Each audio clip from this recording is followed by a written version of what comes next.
100%. ಈಗ ನೀವೇ ಯೋಚನೆ ಮಾಡಿ, ಎಲ್ಲೋ ಒಂದು ಸಣ್ಣ ಇನ್ಸಿಡೆಂಟ್ ಏನಲ್ಲ, ಪ್ರಪಂಚದ ಗೂಗಲ್ನಲ್ಲಿ ಇವತ್ತು ನಿಮ್ಮ ಹೆಸರು ಬರ್ತಾ ಇದೆ ಅಂದರೆ ಇದು ಇಡೀ ಪ್ರಪಂಚದಲ್ಲೇ ಇಂಥ ಒಂದು ದೊಡ್ಡ ಲೈಂಗಿಕ ಹಗರಣ ಎಲ್ಲೂ ನಡೆದಿಲ್ಲ. ಅಲ್ಲಿ ಏನಾಗಿದೆ ಅಂದರೆ ಅವರಿಗೆ ನೋಡಿ, ಅವರೆಲ್ಲರೂ ಸಹಿತ ಬಾಯ್ಕಾಟ್ ಮಾಡಿ ಅಂತರ ಕಾಯ್ಕೋತಾ ಇದ್ದಾರೆ. ಅಮಿತ್ ಶಾ ಅವರು ಜೊತೆನಲ್ಲೇ ಹೋಗಲಿಲ್ಲ. ಅಮಿತ್ ಶಾ ಹುಬ್ಬಳ್ಳಿ ಕಾರ್ಯಕ್ರಮದಲ್ಲಿ ಬರೀ ಅದಾಗೋದಿಲ್ಲ. ಈಗ ಕುಮಾರಣ್ಣವ್ರು ಹೇಳ್ತಾವ್ರೆ, ಅಂತರ ಕಾಯ್ಕೊಂಡು ನಾವು ಅವರೂ ಸಹಿತ ಈ ಇದನ್ನು ನಮಗೂ ಸಂಬಂಧ ಇಲ್ಲ, ಇದು ರೇವಣ್ಣವ್ರ ಇದು ನಾವು ಕಾಯ್ಕೊಂಡಿದ್ದೀವಿ ಅಂತ. ಅದನ್ನೆಲ್ಲ ಜನ ಯಾರು ಒಪ್ಪಲ್ಲ, ಜನ ಯಾರು ದಡ್ರಲ್ಲ. ಆಮೇಲೆ ರೇವಣ್ಣವ್ರು ಹೇಳಿದ್ದಾರೆ, ಇದು 4 ವರ್ಷದಲ್ಲಿ ಹಳೆ ಕೇಸ್ ಕಂಡ್ರಿ, ಹಂಗಾರೆ 4 ವರ್ಷದಲ್ಲಿ ಹಳೆ ಕೇಸ್ ಆಗಿದ್ರೆ ಈ ರೇಪನ್ನ ಮುಚ್ಕೊಂತ ಹೇಳಿದಾರಾ? ಮುಚ್ಕೊಂತ ಹೇಳಿದ್ದಾರೆ ಹೇಳಿ. ಇದೆಲ್ಲ ಈಗ ನಾನು ಇನ್ನೂ ಒಂದು ಮಾತು ಹೇಳ್ಬೇಕಾಗುತ್ತೆ. ರೇವಣ್ಣಂದೇನು ಇವತ್ತು ಹೊಸ್ತೇನಲ್ಲ. ನಾನು ರೇವಣ್ಣ ಇಂಗ್ಲೆಂಡ್ಗೆ ಹೋಗಿದ್ದೆ ಒಂದು ಸಾರಿ, ಅಲ್ಲೇ ತಗ್ಲಾಕೊಂಬಿಟ್ಟಿದ್ರು ಯಜಮಾನರು. ಅದನ್ನು ನಾನು ಈಗ ಪ್ರಿವಿಲ್ 30 ವರ್ಷದ ಮುಂಚೆ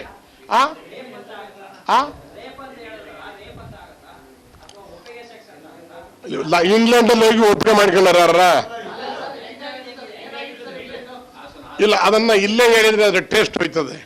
ಹಾಸನದಲ್ಲಿ ಇಬ್ರು ಇದ್ರದ್ದು ಇಲ್ಲಿ ಇಂಗ್ಲೆಂಡ್ದು, ನಾನು ರೇವಣ್ಣ, ಅವ್ರ ಮನೆಯವರು ನನ್ನ ಮನೆಯವರು, ಇನ್ನಿಬ್ರು ತಿಮ್ಮೇಗೌಡ ಮಂಗಲ್ದ, ನಿಮ್ಗಿಲ್ಲೇ ಸಿಗ್ತಾರೆ, ಅವ್ರನ್ನ ಕೇಳ್ಕೊಬೇಕು. ನೀವು ಕೇಳ್ಬೇಕು ಇದನ್ನ. ಮಂಗಲದ ತಿಮ್ಮೇಗೌಡರು ಸಾಕ್ಷಿ ಇದ್ದಾರೆ. ಹೇಳಿದ್ನಲ್ರಿ, ಇನ್ನೇನು ಹೇಳ್ಬೇಕ್ರಿ? ಅನಾಹುತ ಆಗಿತ್ತು ಅಂದೆ. ನಡಿ ಈಗ ಶುರು ಮಾಡೋಣ. ಕೇಸರಿಯಿಂದ ಮನೋಲ್ಲಾಸ ಮನಸ್ಸು ಮತ್ತೇರಿ ಕುಣಿದಾಡಿದೆ ನೋಡು, ಮನಸ್ಸು ಮತ್ತೇರಿ ಕುಣಿದಾಡಿದೆ ನೋಡು. ಕ್ಷಣ ಕ್ಷಣವೂ ಆಚರಿಸಿ ಕೇಸರಿ ಹಬ್ಬ.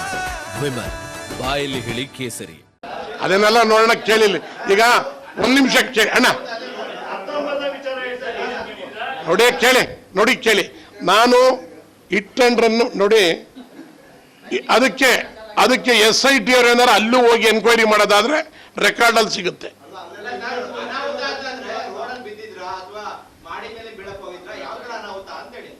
ಎಷ್ಟು ಹುಷಾರ ಮಾತಾಡ್ತಿರ್ಲಿಕ್ಕೆ ಯಾಕ್ರಿ ನೀವು? ಈಗ ಏನು ಹಾಸನದಲ್ಲಿ ನಡೆದಿದ್ಯೋ ಅದೇ ಅನಾಹುತ ಅಲ್ಲೂ ಆಗಿತ್ತಣ್ಣ, ಅಲ್ಲೂ ಆಗಿತ್ತು. ಬಟ್ ನಾನು ಜೊತೆಲಿ ಹೋಗಿದ್ದನು ಇದು ಹೇಳ್ಬಾರ್ದು ಅಂತ ಹೇಳಿರ್ಲಿಲ್ಲ. ಈಗ ಈ ಘಟನೆ ಆಗಿರೋದ್ರಿಂದ ಹೇಳ್ತಾ, ರೇವಣ್ಣ ಅಂತ ಒಳ್ಳೆ ನಡವಳಿಕೆ ಇರಲಿಲ್ಲ. ಕೆಲವು ಟೈಮ್ ಎಷ್ಟೋ ತಪ್ಪು ಮಾಡ್ತೀವಣ್ಣ, ಅದ್ರೊಳಗೆ ಇದು ಒಂದು ಅಲ್ಲಲ್ಲ. ನಾನು ಮುಚ್ಚಿಡ್ದ ಶಿವರಾಮೇಗೌಡ ಜೊತೆಲಿ ಬಂದ್ಬಿಟ್ಟು ಇದೆಲ್ಲ ಬಂದು ಹೇಳ್ದ ಅಂತ ನನಗೇನನ್ನೋರು. ಈಗ ಆಮೇಲೆ ಆಗ ಏನ್ ಹೇಳಿರಿ ಗೊತ್ತಾ?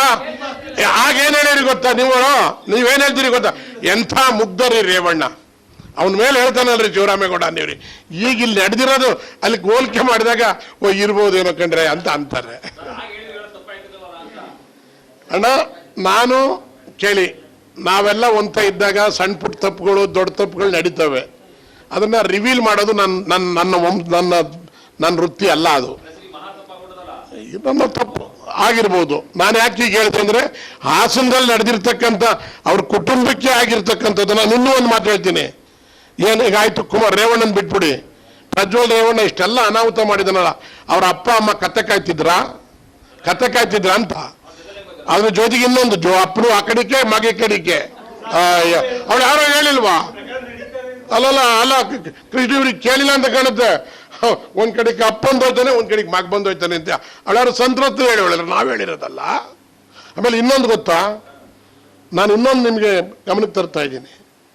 SIT ರಚನೆ ಮಾಡಿದ್ದಾರೆ, ಅದನ್ನ ತನಿಖೆ ಆಗಲಿ, ಇದೆಲ್ಲ ಆಗಲಿ, ಇದ್ರ ಬಗ್ಗೆ ಯಾವುದು ಎರಡನೇ ಮಾತಿಲ್ಲ. ತಪ್ಪು ಏನಾದ್ರು ಇಂಥ ನಮಗೆ ನೋವಾಗಿರೋದು ಇವತ್ತು ದೊಡ್ಡಗೌಡರು ಈ ವಯಸ್ಸಲ್ಲಿ ಇವನ್ನೆಲ್ಲ ಯೋಚನೆ ಮಾಡುವಂತ ಚಿಂತೆಗೆ ತಂದ್ರಲ್ಲ ಇವರೆಲ್ಲವಾ ಅನ್ನೋದು ದೊಡ್ಡ ಯೋಚನೆ. ನಾನೊಬ್ಬ ಒಕ್ಕಲಿಗ ಜನಾಂಗದವನಾಗಿ ನಮ್ಮ ದೊಡ್ಡ ನಾಯಕರ ಬಗ್ಗೆ ನಾವು ಅದೇ ನಮ್ಗೆ ಯೋಚನೆ. ಪಾಪ ಅದನ್ನ ಅಲ್ಲಿ ಬರೀ ನಾನೇ ಮಡಿಕೊಂಡಿದ್ರೆ ಯೋಚನೆ ಮಾಡೋಕ್ಕಾಗತ್ತೆ. ನಿಮ್ಮ ಜೊತೆ ಹಂಚ್ಕೋತಾ ಇದ್ದೀನಿ. ನಿಮಗೂ ನಾವೆಲ್ಲ ಅವ್ರ ಬಗ್ಗೆ ನೋವು ಅನುಭವಿಸ್ತಾ ಇದೀವಪ್ಪ ಅಂತ ಹೇಳಿ.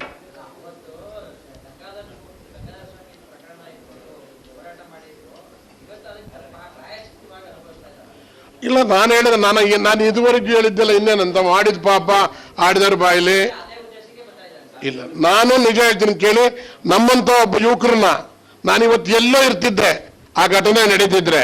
ಬಟ್ ನನಗೆ ಸಂಬಂಧ ಇಲ್ಲ, ಅನುಭವಿಸಿದ್ದೀನಿ. ಅನುಭವಿಸಂಗ್ ಮಾಡಿದಾರೆ ಅವರು ಇವರೇ. ಅದ್ರ ಪಾಪವೇ ಇವತ್ತಿಂಥವೆಲ್ಲನೂ ಅನುಭವಿಸ್ಬೇಕಾ ಬಂದಿರೋದು. ಯಾರ ಕುಟುಂಬದ ಬಗ್ಗೆ?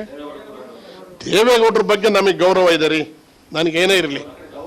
ನೋ ನೋಡಿ ಕೇಳಿ, ದೇವೇಗೌಡರಿಗೆ ಸಾಯೋ ಕಡೆ ಸರಿ ಇಂಥ ಸಂದರ್ಭದಲ್ಲಿ ಇವೆಲ್ಲನೂ ನೋಡೋವಂಥ ಕರ್ಮ ಬಂತಲ್ಲ ಅಂತ ನೋವಿದೆ. ಬಟ್ ಇದನ್ನೆಲ್ಲ ನಾನು ಒಂದೇ ಹೇಳ್ತೀನಿ, ದೇವೇಗೌಡರಿಗೂ ಕೇಳ್ತೀನಿ, ಕುಮಾರಸ್ವಾಮಿ ಅವ್ರಿಗೂ ಕೇಳ್ತೀನಿ, ದೇವರಾಜ್ ಅಂತ ಒಬ್ಬ ವಕೀಲ